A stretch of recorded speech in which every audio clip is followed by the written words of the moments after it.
According to legend, a huntsman once tracked a lion that was terrorizing his village all the way to its den. Though armed with only a spear, the man managed to kill both the lion and its mate, but spared the cubs.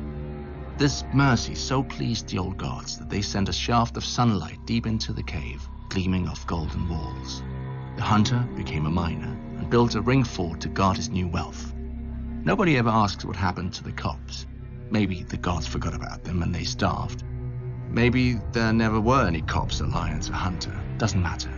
Someone found enough gold in that cave to buy whatever truth he wanted, along with a castle that he'd name after his new family.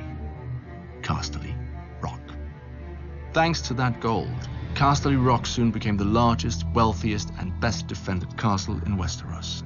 An army that struggled up the main approach would still have to climb thick, high, and well-defended walls. Should they choose instead to lay siege, the sea helpfully carved a massive cave beneath the castle, which over time became a private port complete with docks, wharves, and shipyards. And so, to this day, even with all the gold in Westeros to tempt invaders, Casterly Rock has never fallen. At least, not in battle. The castle is sadly all that remains of its namesake family, the Casterlys. According to another legend, my ancestor, Lann the Clever, swindled the castle from them. The most common story is that he found a hidden cleft in the rock and snuck into the castle. At night, he whispered threats into sleeping ears, howled in the darkness, planted one brother's treasures in the room of another, and so forth. By the end of his games, the Casterlys believed a demon was haunting their home and fled.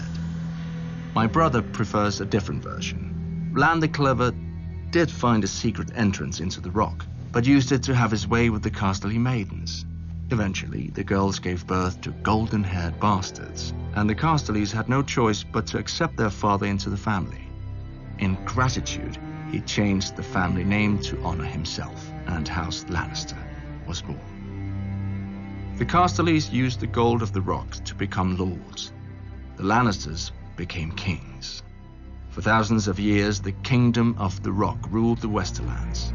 When the Ironborn became a nuisance, my ancestors sailed to the Iron Islands and returned with 100 Ironborn hostages, promising to hang one from the rock every time the Ironborn dared raid our shores.